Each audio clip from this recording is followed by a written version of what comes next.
जय जगन्नाथ सांग माने आज मु बनाऊची छोले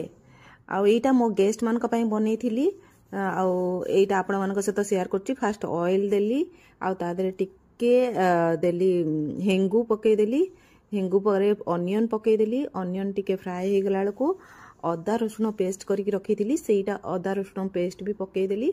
आ टिके मिक्स मिक्स मिक्स करदेली आउे टमेटो भी पेस्ट करके रखी सेटारे भी 2टा चामच टमेटो पेस्ट देदेली आ टमेटो पेस्ट देदेले कि कौन कि बेसी टाइम लगभनी माने बनवाई मसला कषापी तो मुझे करदे पार्टी भी किसी लगभनी टमेटो चोपा होपा तो यहाँ भल से हुए तो आपण मैंने एमती करके ट्राए करेंगे आईटा देखो मसला टिके कषि आसलानी आउे मु पुणी मिक्स करके तापर धनिया पत्र टिके पकईदेली आ टिके कसूरी मेथी पत्र भी टिके पकई देथिली आ गोटे बाउल रे टिके धनिया पाउडर हल्दी गुंड आउ लंका गुंड आ टिके जो गरम मसला कुटिक रखिथिबे सेटा सब मिसेकी गोलेकी रखी देथिबे भिजे देथिबे आगरु टिके तापर एबे सेटा ही पकेकी मिक्स कर देली ता संगरे एटा काश्मीरी लंका गुंड टिके पकईदेली यहाँ ऑप्शनल आपण चाहिए पकई पारे ना पकईबेनि भी हेमिति भी रेड रेड हो बट मुझे टिके पकईदेली जेहेतु गेस्ट आसके तरकारीटा भल देखापी एमती करदेली किसी पकईले भी चलो न पकईले भी चलो तापर छोलेटा बॉयल करके रखी तादे मिक्स करदेली तापर आउ गोटे ट्रिक गोटे बढ़िया माने मते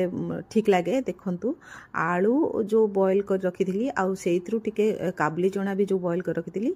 टिके ग्राइंड करदेली ताकू ग्राइंड करदेला परे एमती करके तादे पकईदेली तो तरकारीटा ना पूरा ग्रेवीटा बढ़िया हम पूरा होटेल तरकारी भाया हम टेस्ट बढ़िया लगे टेस्ट पूरा चेंज हो एमती ट्राए करके आपण थरे देखंतु एटा निश्चिंत भल लगे आपण मानकू आ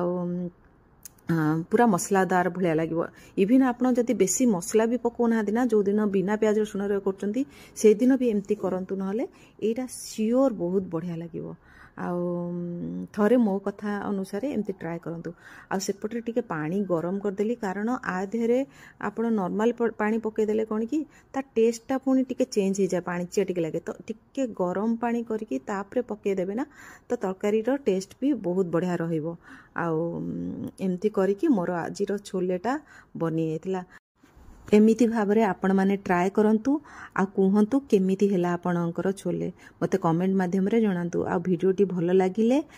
प्लीज लाइक करंतु कमेंट छाड़ंतु शेयर करंतु आ सब्सक्राइब कर